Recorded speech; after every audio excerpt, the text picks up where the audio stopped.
Forma parte de una generación diezmada. Castigada con dolorosas ausencias. Enseñar las luchas políticas, creciendo en valores y convicciones. A las que no piden la en la puerta de entrada. A los que no quieren conectar en la puerta de entrada de la casa de atrás. Vengo a proponerles un sueño. Vengo a proponerles un sueño. Vengo a proponer un sueño. Vengo a proponer un sueño. Vengo a proponer un sueño. Vengo a proponer un sueño. Vengo a proponer un sueño. Vengo a proponer un sueño. No he venido ni solicitaré bienes en mano. Vengo en cambio a proponerles un sueño. Construimos la propia identidad como pueblo y como nación. Vengo a proponerles un sueño. Que es la construcción de la verdad. Vengo a proponerles un sueño. Que se volver a tener una Argentina con todos y para todos. Vengo a proponerles un sueño. Vengo a proponerles un sueño. Vengo a proponer un sueño. Vengo a proponer un sueño. Vengo a proponer un sueño. Vengo a proponer un sueño. Vengo a proponer un sueño. Vengo a proponer un sueño. Vengo a proponer un sueño. Vengo a proponerles un sueño. Vengo a proponer que recordemos los sueños de nuestros patriotas fundadores, de nuestros abuelos inmigrantes, de pioneros. Vengo a proponer de nuestra generación que puso todo y dejó todo pensando en un país igual. No sé si estoy convencido.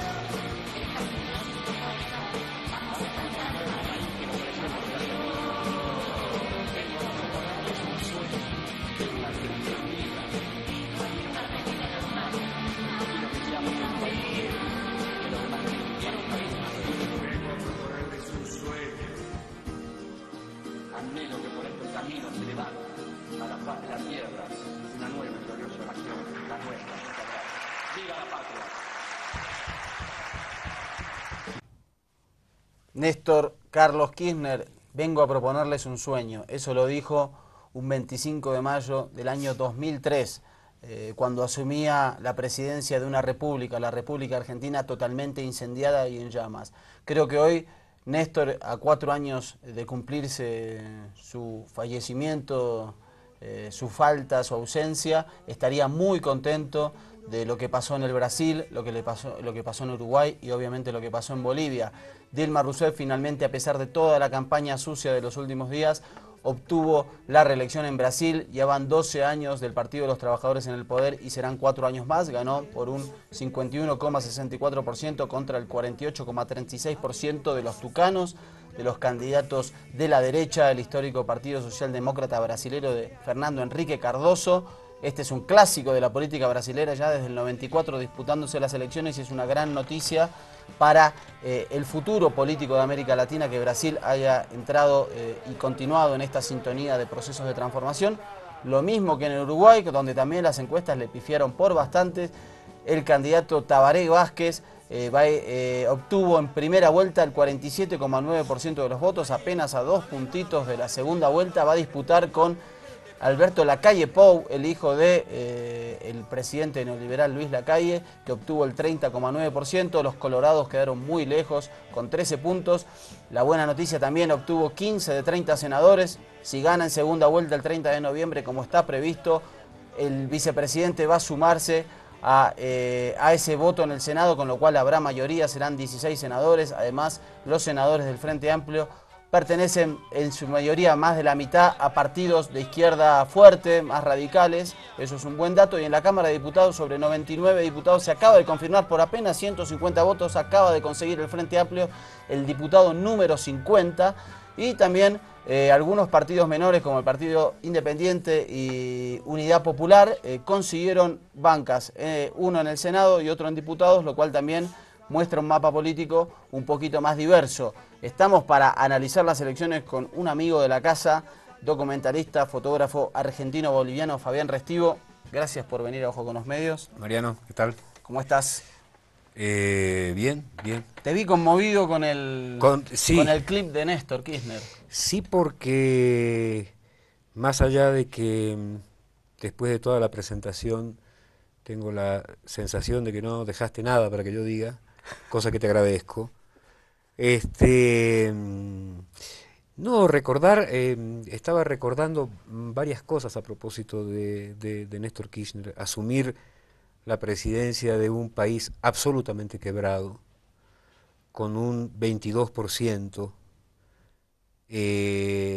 con un segundo que era Carlos Menem, que se niega a ir al balotaje, pensando, como suele pensar esta gente, que no permitiéndole ganar con el 50 más 1% le iba a restar el poder y por lo tanto le iba a poner un palo en la rueda y así la República Argentina se hundiera en la mierda, él iba a ser feliz porque no le daba esa posibilidad, no va al balotaje.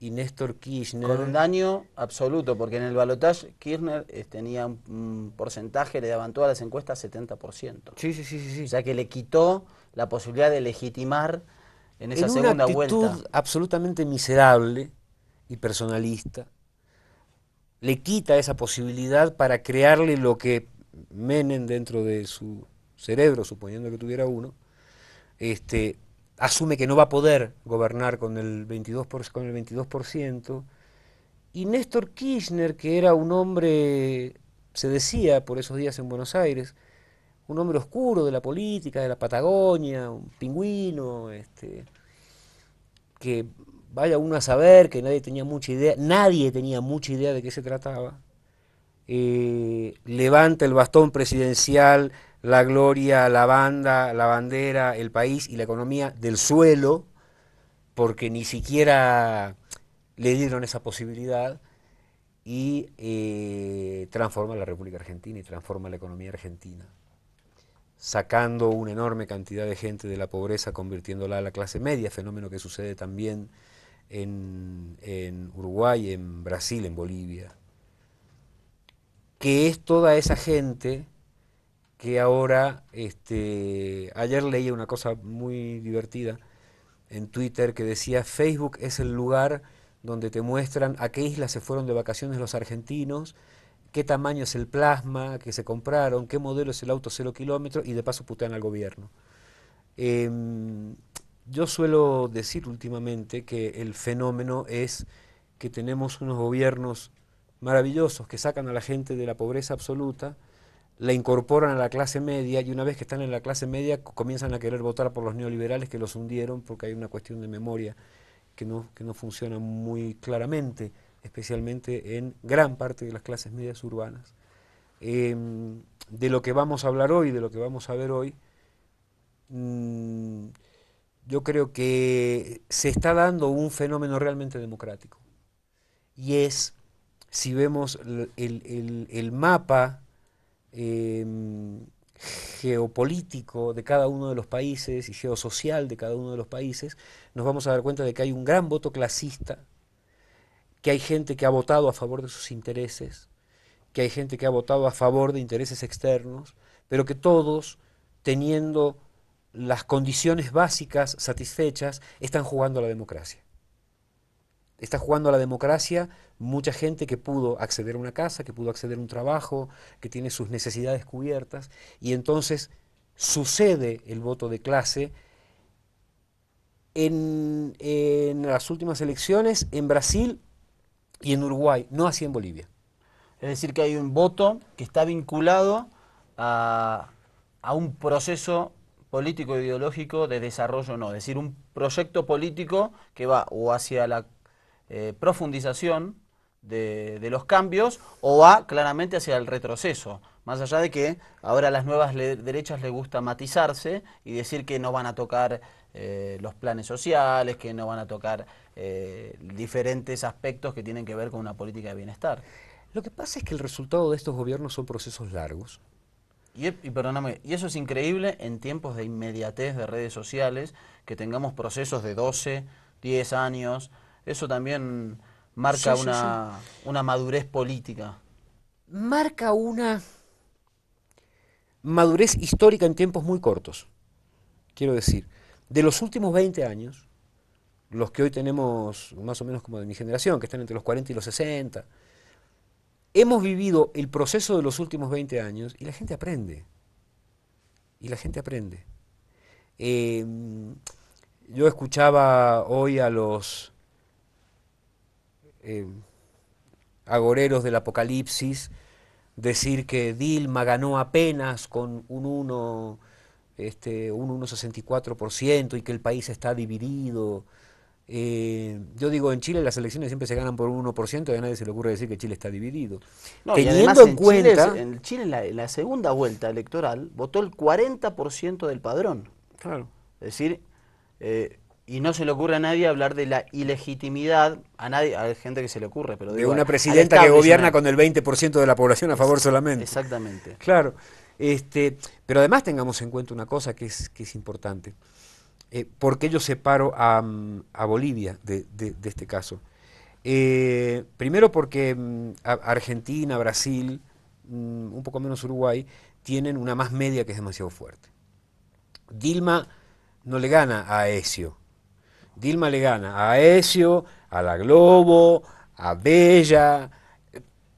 Es demasiado amplio el espectro que además han hecho lo que suele hacer la prensa libre pero responsable, que fue haber inventado el boom de Marina y que todo el mundo se lo crea. Yo he vivido 5 años en Brasil y mantengo mis relaciones con mucha gente en Brasil y me decían, están locos. Y le digo, mira, en todo el mundo lo están creyendo, yo sé que no, pero en todo el mundo están diciendo no, Marina va a ser...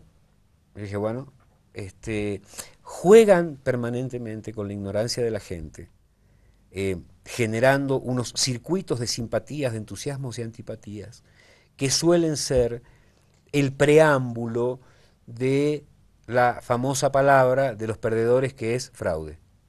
Claro, la gran diferencia es que tanto en estas últimas elecciones, tanto en Brasil como en Uruguay, a diferencia de Bolivia, se jugaban dos proyectos de país. Las oposiciones de Brasil y la de Uruguay tenían un plan de país, tienen un proyecto ideológico, tienen un proyecto económico y lo confrontaron con el gobierno, con los gobiernos actuales.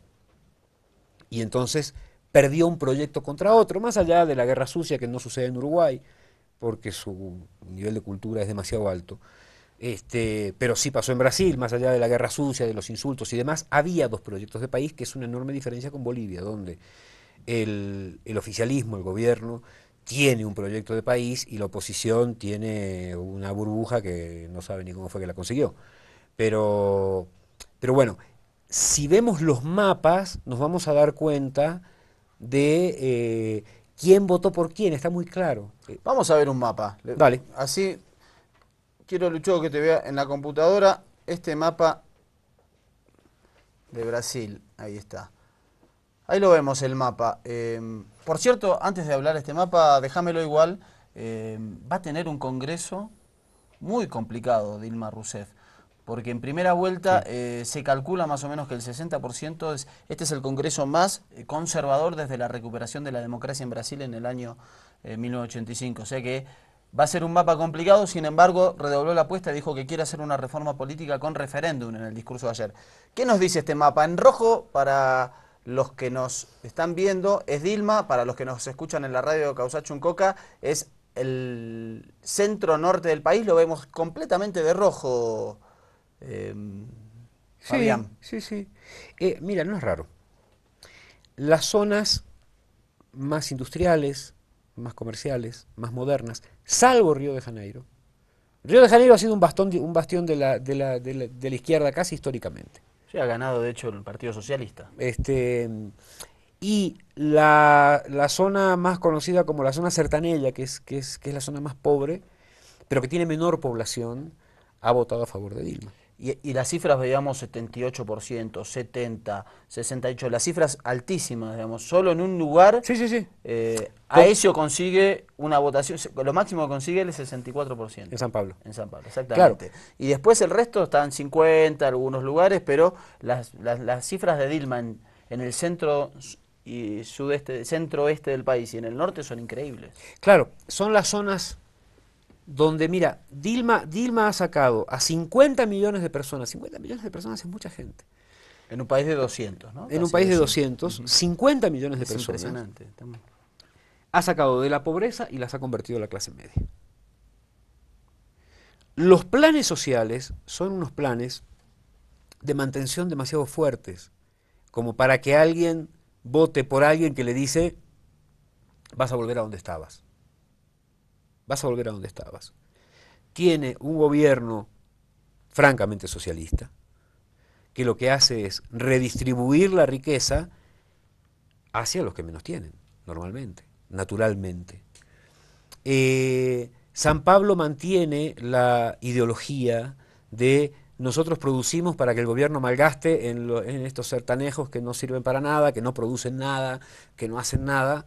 Ese voto duro, racista, urbano. Sí. Por eso te decía, tanto en Uruguay como en Brasil ha habido un voto clasista dividido en gente que vota por ideología y gente que vota por sus intereses. Lo cual es un juego absolutamente válido. Sí, lo que también tenemos en Brasil es un descenso, digamos, en los votos al PT en relación a las elecciones anteriores, lo cual es un llamado de alerta, y digamos, y el Partido de los Trabajadores ha perdido esa capacidad de ser un partido de calle, de estar constantemente agitado, y tal vez se ha burocratizado un poco. ¿Cómo puede hacer en un Congreso que hoy tiene, estuve viendo la composición y realmente me alarmé, 80 diputados de corte evangelista, es decir, ultramontanos, un bloque de unos 30 diputados que vienen del brazo policial militar, exmilitares, y otros grupos, obviamente, digamos, hay candidatos del Partido Socialdemócrata de Brasil, el de Fernando Henrique Cardoso, que son de derecha, y uno que dice que un proyecto de ley va a ser implementar la cura para la homosexualidad, es decir, un nivel de, digamos, de personajes que hacen muy difícil, digamos, el trabajo político. ¿Cómo se contrapesa eso? A ver, yo creo que hubo una señal muy clara. Marina Silva sacó el 21%. Casi lo mismo que había sacado en la elección de ¿Por qué? 2010. Porque Marina Silva es evangelista. Y es una evangelista de la línea dura. Y es una evangelista ecologista. Y es una ecologista de la línea dura. De la época de Chico Méndez, además. Lo cual es todo un símbolo. Entonces, aquella mística que pretendió darle la más media a Marina Silva no funcionó precisamente por eso. ¿Por qué? Porque Brasil, al igual que todos los otros países, pero quizás menos Uruguay, pero Brasil es un país de una heterogeneidad demasiado grande. Ahí hay demasiadas cosas, porque hay demasiada gente, ¿no? Entonces, armar una composición de un cuadro de votación con todo aquello, a Lula le costó 3 elecciones, que fueron las 3 elecciones donde Brasil terminó de hundirse. Y que a pesar de que estaba terminando de hundirse, se estaban preparando para ser una potencia. Tancredo Neves, gana Tancredo Neves, muere, asume Sarney. Acordémonos del gobierno de Sarney. Plan cruzado, sacarle 6 ceros al peso, cambiarle. Un gobierno de coalición, claro, que al asumir un vicepresidente que era justamente conservador, da vuelta, digamos, yo creo que si hubiese estado Tancredo Neves hubiese sido un gobierno más parecido al de Alfonsín, tal vez. Seguramente. De hecho, Sarney lo intenta, pero no le da la inteligencia. No le da la inteligencia para hacer eso. Salen de ese gobierno y entra Collor. Con todo el apoyo de la Bella, con todo el apoyo de la Globo, sé de lo que estoy hablando, vivía yo en Brasil en ese momento. Collor fue un invento de la prensa. Sumado, ¿te acordás? A las 3 campañas que le hicieron a Lula, de hijos extramatrimoniales, alcoholismo, violencia, le inventaron un montón de todo. De todo. Sale de ahí Enrique Cardoso. A Enrique Cardoso se le pega una parte de la izquierda. Por su historia como sociólogo de la teoría de la dependencia. Claro, se le pega una parte de la izquierda y más o menos arranca, pero no sirve, y Brasil sigue bajando. Y entonces lo único que quedaba era la opción de un obrero metalúrgico que venía de abajo y que representaba realmente al pueblo, y entonces no necesitó armar algo homogéneo con todo el heterogéneo que tenía. Se hizo solo, porque todo el mundo dijo, bueno, es más o menos como el fenómeno Evo Morales, donde la gente dice, bueno, ya, salimos por acá o nos vamos toditos a la mierda de la mano porque ya no hay más por dónde. Este es un pensamiento claro. O sea, o salimos por acá o esto se desmadra. Y entonces Lula levanta a Brasil. Y lógicamente, cuando transcurren los años, también uno entra más en el tema de armar el Estado, y esto muchas veces hace que dejes de lado la movilización política, porque estás armando el Estado. Y no estás armando un barrio. Brasil eran en aquel momento 180 millones de habitantes, hoy son 200. El otro día hablábamos con un amigo y me decía, qué organizados que son los chinos. Y son 1.400 millones de personas, si no los organizás no se puede vivir. En Brasil pasa lo mismo. Entonces, así como hay gente que dice, no, el gobierno se aburguesó, yo digo, mira, yo te pongo a armar un Estado con 200 millones de personas y vos me decís si tenés tiempo de levantarte de tu escritorio. Es muy difícil. Sí, eso aparte también hay una cooptación necesaria de cuadros, tanto de la CUT como del Partido de los Trabajadores, los dos instrumentos que creó Lula, y los necesitas también sumar Y eso al que Estado. vale la pena aclarar, conociendo Brasil por dentro, que Dilma no es la persona más querida dentro del PT. De hecho, no es pura. Tiene unos conflictos muy graves con el Partido de los Trabajadores. Pero ¿qué pasa con el Partido de los Trabajadores? Son asamblearios, son naturalmente asamblearios. Entonces, en el PT lo que se decide en asamblea, eso es lo que va a suceder y ninguna otra cosa. Y entonces dicen, ya, la presidenta es Dilma, esto hay que hacer, y el partido funciona como tal. Siendo que, insisto, no es la persona que goza de mayor simpatía dentro del Partido de los Trabajadores. Por eso es necesaria la imagen de Lula permanentemente. Sí. La imagen de Lula ahí, como dice, estamos hablando con Fabián Restivo sobre las elecciones en Brasil, en Uruguay, en Bolivia. Octubre fue un mes clave para el futuro político de la región y se ha dado de la manera que se esperaba. Por eso creo que efectivamente, Fabián, Haddad, el alcalde de San Pablo, que viene, es un personaje muy, muy interesante, con una manera de relacionarse y con una forma asamblearia. Creo que es muy interesante lo que ha formado Lula como para garantizar una continuidad del PT. Vamos a hacer la primera pausa y seguimos hablando de estos temas con nuestro querido amigo Fabián.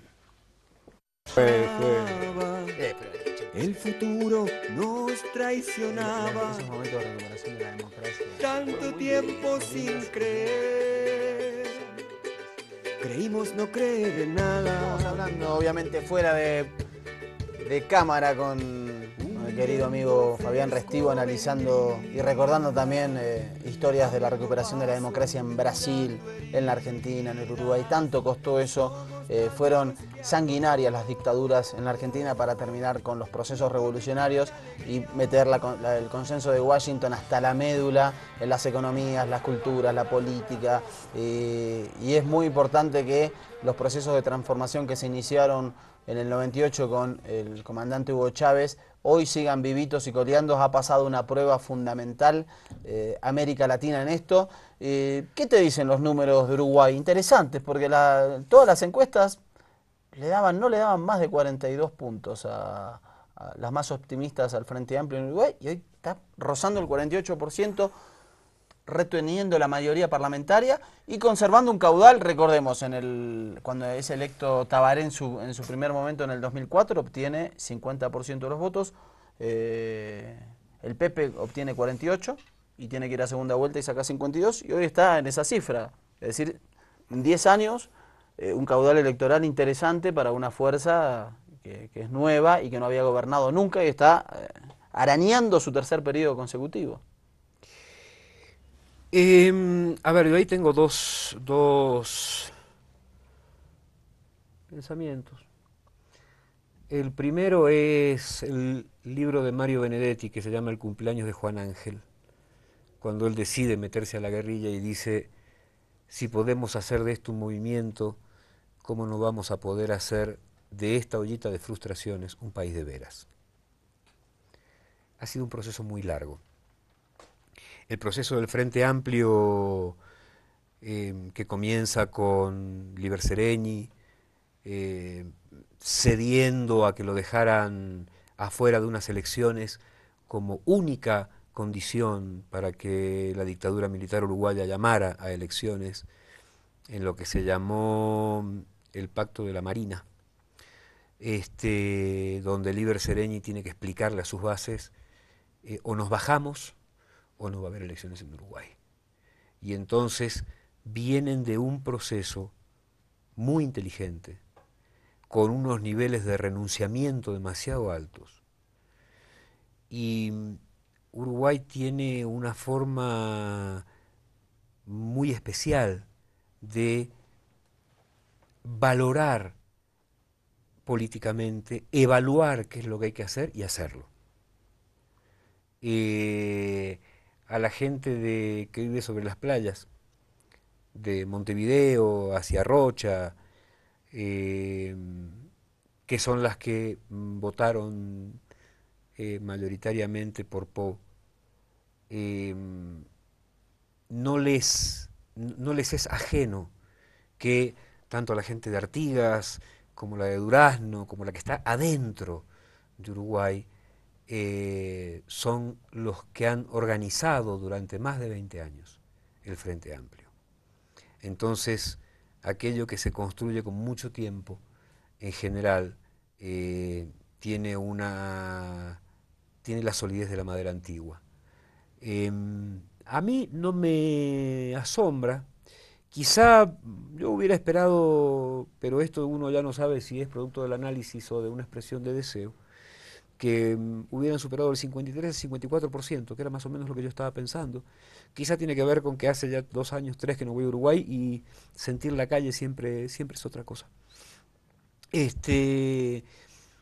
Por otro lado tenemos a un gobierno como el de José Mujica, al que las clases altas le tenían pánico, no hay que olvidarse de eso. Cuando José Mujica gana las elecciones, las clases altas de Uruguay se agarraban la cabeza y decían, este viejo guerrillero va a venir a vengarse de todo el mundo, esto va a ser un desastre, bueno, esperemos. Yo he llegado a escuchar comentarios seriamente hablando, decir, bueno, esperemos que está bien, ya fue guerrillero tantos años, se jugó por el país, ya asumió como presidente, ojalá se muera en 6 meses y esto no se desacomoda demasiado.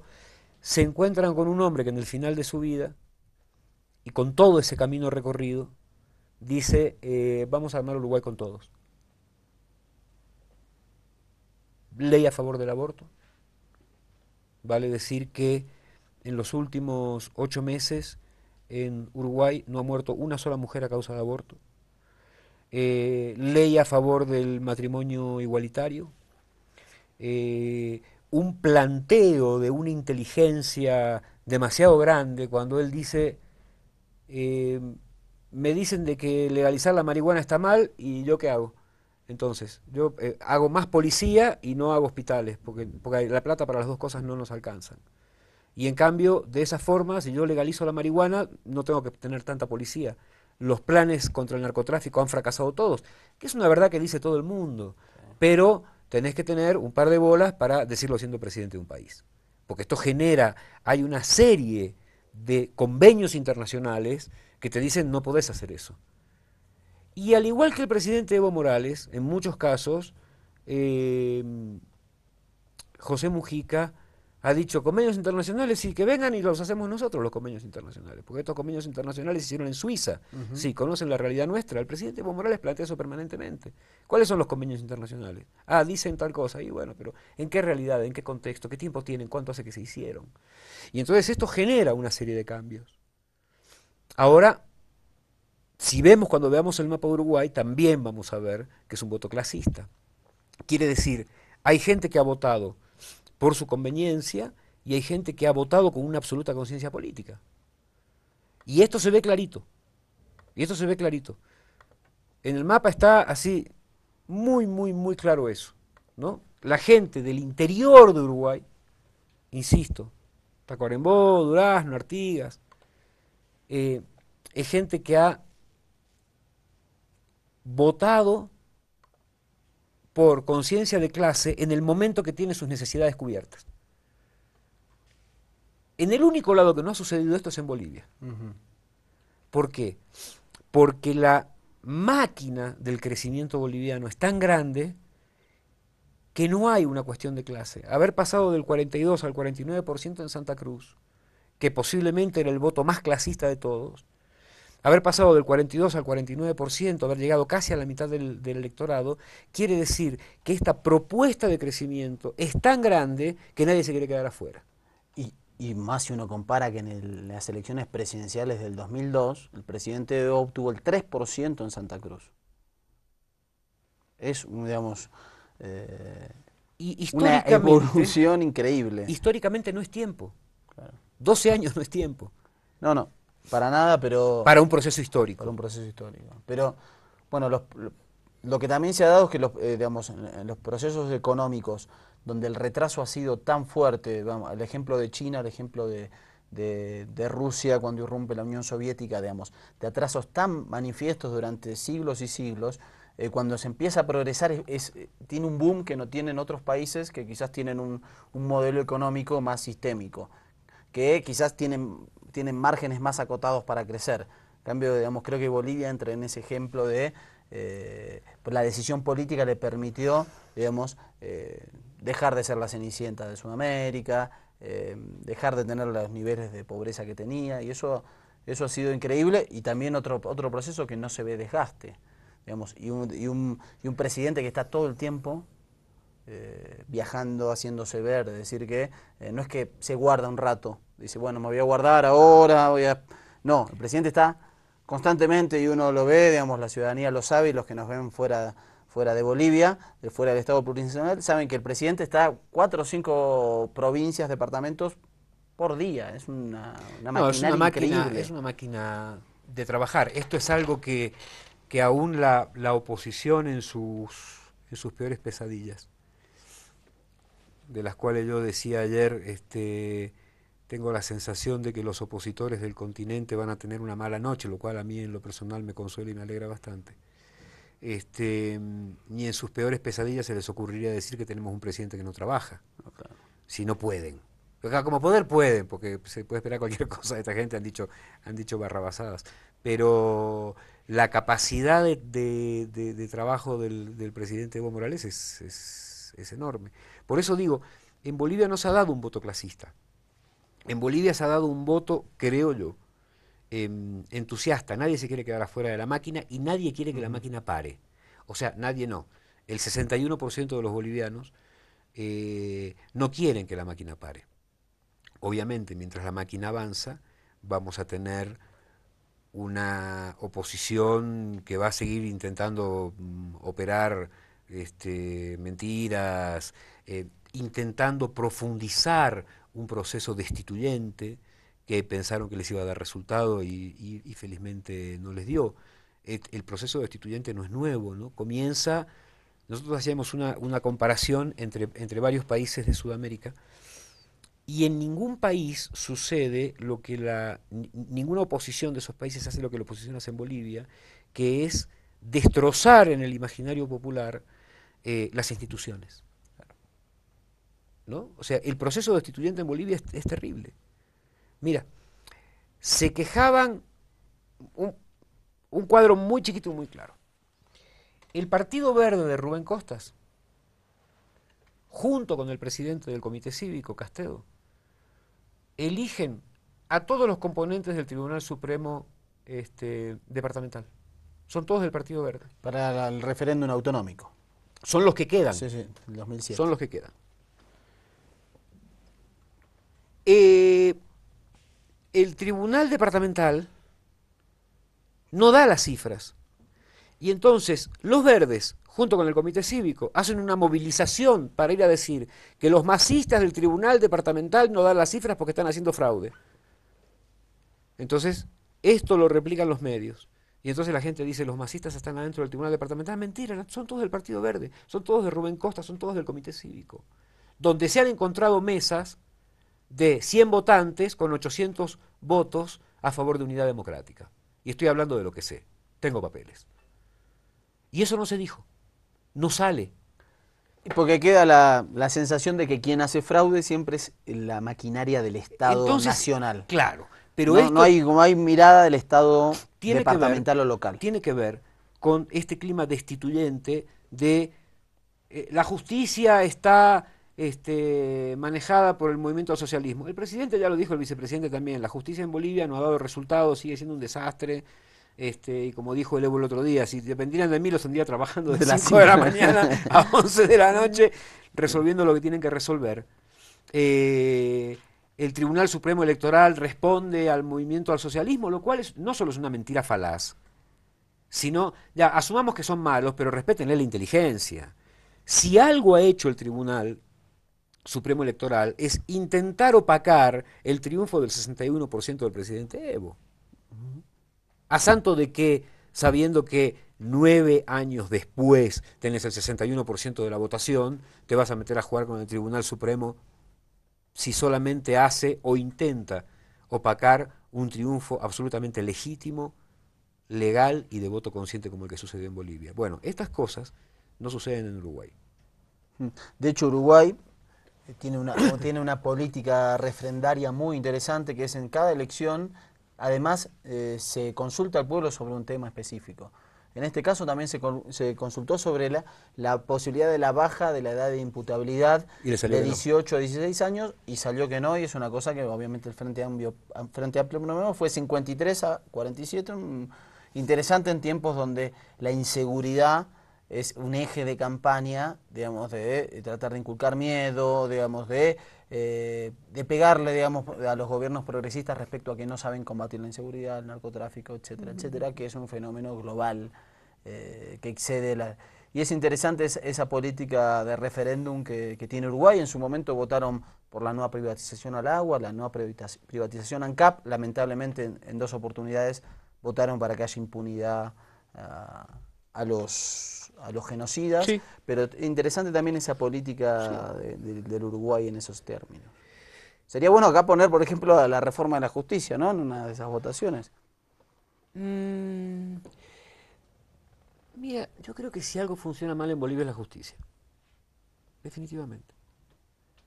Pero también creo que estamos en la primera etapa de un proceso nuevo que tiene que madurar. Claro, es fácil para mí decirlo, yo no tengo ninguna cuenta con la justicia. Para alguien que está preso sin condena, que está en prisión preventiva hace 9 años, decís, ya, pero hasta que la justicia madure yo ya voy a estar muerto y me voy a morir en prisión por un crimen que por ahí no cometí. Yo creo que las nuevas leyes que le tocan a la Asamblea, una de ellas es esa modificación que ha propuesto el vicepresidente, Álvaro García Linera, donde dice, juez que no saca proceso en 3 meses va preso. Es decir, hay que acotar, empujar, presionar sobre la justicia, porque no es tan sencillo como que a la primera que no funciona vas otra vez a cambiar todo, ¿no? De todos modos, creo que es un tema lo suficientemente complejo porque hay vidas en juego, y son muchas, no son pocas. Si fueran pocas, igual hay vidas en juego. Porque cuando tu libertad está en juego, tu vida está en juego. Porque no es lo mismo vivir en tu casa yendo a trabajar que vivir en una prisión. Entonces tu vida está en juego. Sí, y eso requiere, digamos, una velocidad para no arruinar la vida. Es preferible que haya un culpable libre y no un inocente preso. Eso sería... Es muy complicado. El tema de la justicia es un tema realmente complejo. Es para gente que sabe, que quiere y que además sería deseable. Cosa poco probable, pero que pudiera suceder, que tuviera buenas intenciones. Te propongo algo vamos al último corte, y a la vuelta hagamos un ejercicio de futurología con estos buenos vientos que nos dio octubre América Latina. Justo hoy, dentro de un año, se vota en la Argentina. ¿Hacer futurología política? En nuestra patria chica. ¿Decís que le vamos a hacer la contra a Samuel? Vamos, cortecito el último, quédate en Ojo con los Medios. Un cuento que no termina. Último bloquecito de Ojo con los Medios, escuchando de fondo Arbolito, el abrazo, porque es un homenaje a Néstor Kirchner, que hoy se cumplen 4 años de su partida física. Lo recordamos mucho a Néstor, iniciamos con sus palabras: yo tengo un sueño, mis sueños no los voy a dejar en la puerta de la Casa Rosada, y vaya que cumplió con esa premisa y se murió ejerciendo su pasión, que era la política. Y Argentina está en un proceso complicado, se termina el 27 de octubre, serán 12 años de proceso kirchnerista, un proceso inédito que muy pocos se esperaban, y no se ve un candidato puro, digamos, del riñón kirchnerista, teniendo en cuenta la imposibilidad de Cristina de ser reelecta en el ambiente. ¿Cómo ves esa elección a un año exactito de que se produzca? Yo creo que se han jugado varias fichas. Hay unos 3 o 4 precandidatos. Van a tener que ir a las PASO, van a tener que ir a las primarias. Está Randazzo, está Scioli. Apareció Máximo Kirchner en escena, lo cual fue una señal muy, muy rara, porque si bien se sabe que Máximo, el hijo de Néstor y Cristina, es un hombre que tiene una permanente actividad política, nunca había hablado en un acto ante 60.000 personas. Se están jugando muchas fichas dentro del Frente para la Victoria, todas dentro del Frente para la Victoria. Esto genera algo precavido y, lógicamente, una casi desazón en el electorado. Primero, que no hayan dado todavía el nombre presupone algo precavido para que no se lo coheteen antes de tiempo, ¿no? Bueno. Y esto generó, a su vez, que nadie sepa qué va a pasar. El kirchnerismo tiene algunas agrupaciones muy sólidas, como la Cámpora, que es una agrupación joven, que le ha dado al gobierno hombres como Kicillof, su ministro de Economía, que es un hombre muy, muy joven y muy hábil, y otras personas en otros puestos claves. Pero de todos modos, yo tengo la sensación, la oposición en Argentina es una oposición absolutamente atomizada. Wiener es un socialista que dijo que en Venezuela le hubiera votado por Capriles. Los trotskistas apoyan los paros del campo y votan por la derecha. Digamos. Sí, y aparecen, por lo menos en los análisis electorales, todos personajes de derecha muy recalcitrantes: Sergio Massa, Mauricio Macri, Claro. tienen por lo menos un piso electoral interesante. Y recordemos que por más que falte un año, en agosto se votan las primarias, y ya para abril hay que ir cerrando alianzas, es decir, el margen es estrecho y bueno, el año ya se está terminando. Lo que pasa es que, mira, Mauricio Macri no tiene base fuera de Buenos Aires.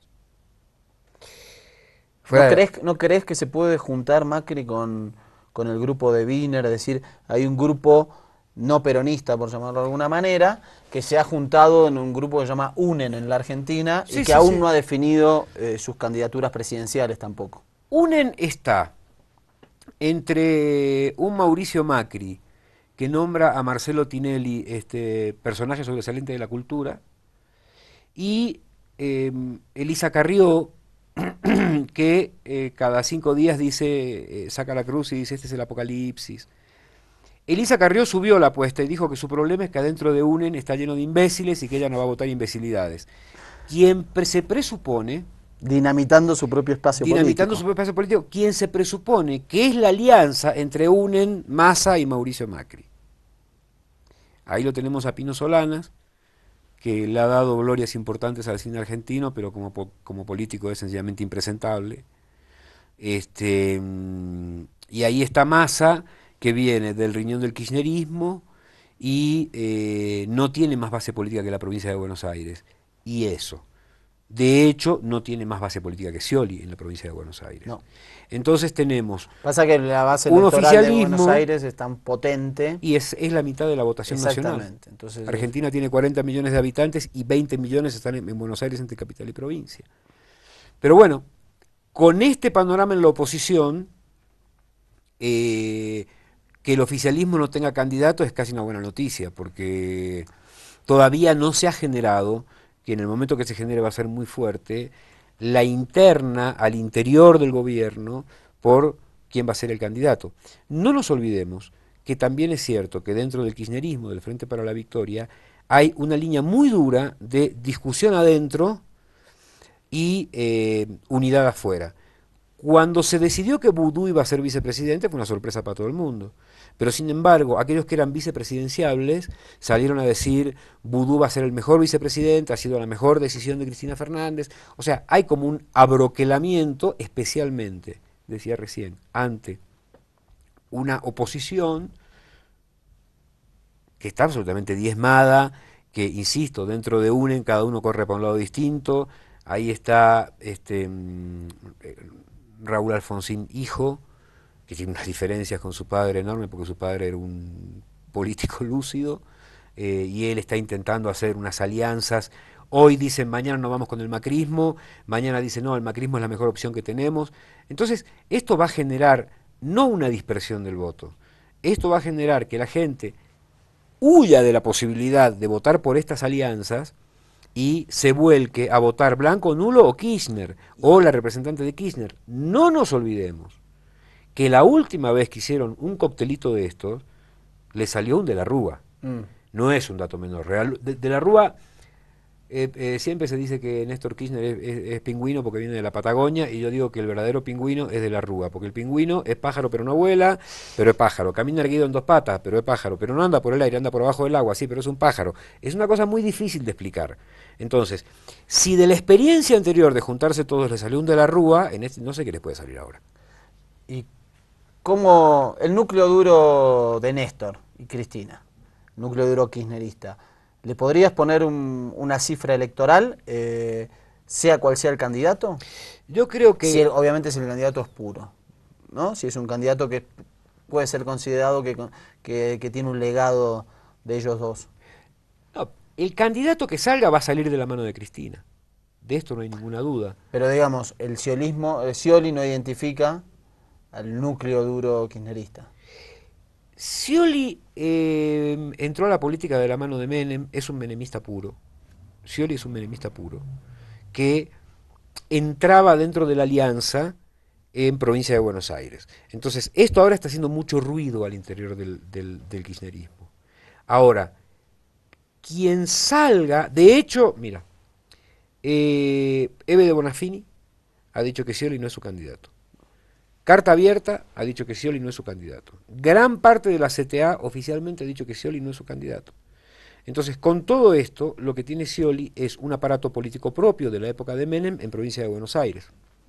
Con lo cual, no necesariamente lo transforma en un candidato ganador, aunque sí con muchas posibilidades. Ahora, ¿qué pudiera suceder después de esta aparición de Máximo Kirchner? Es que quien salga de la mano de Cristina sea Máximo.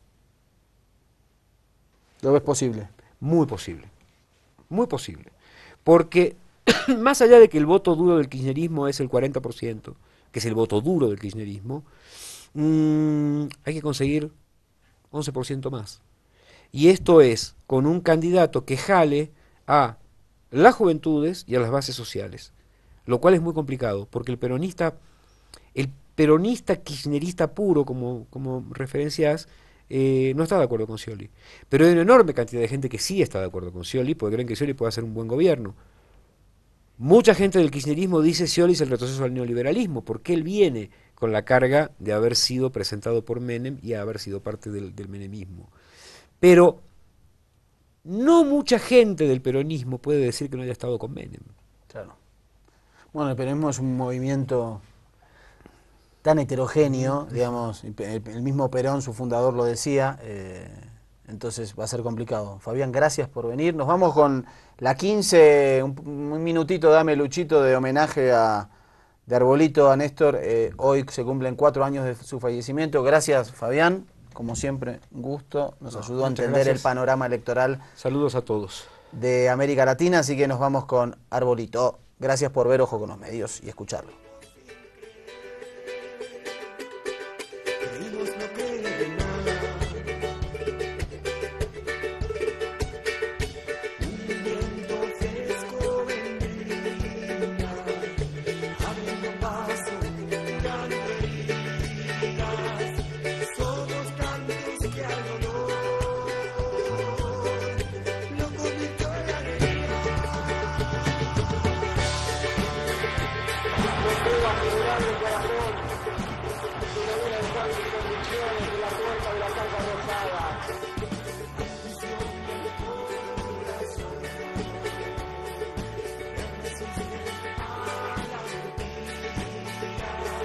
La I,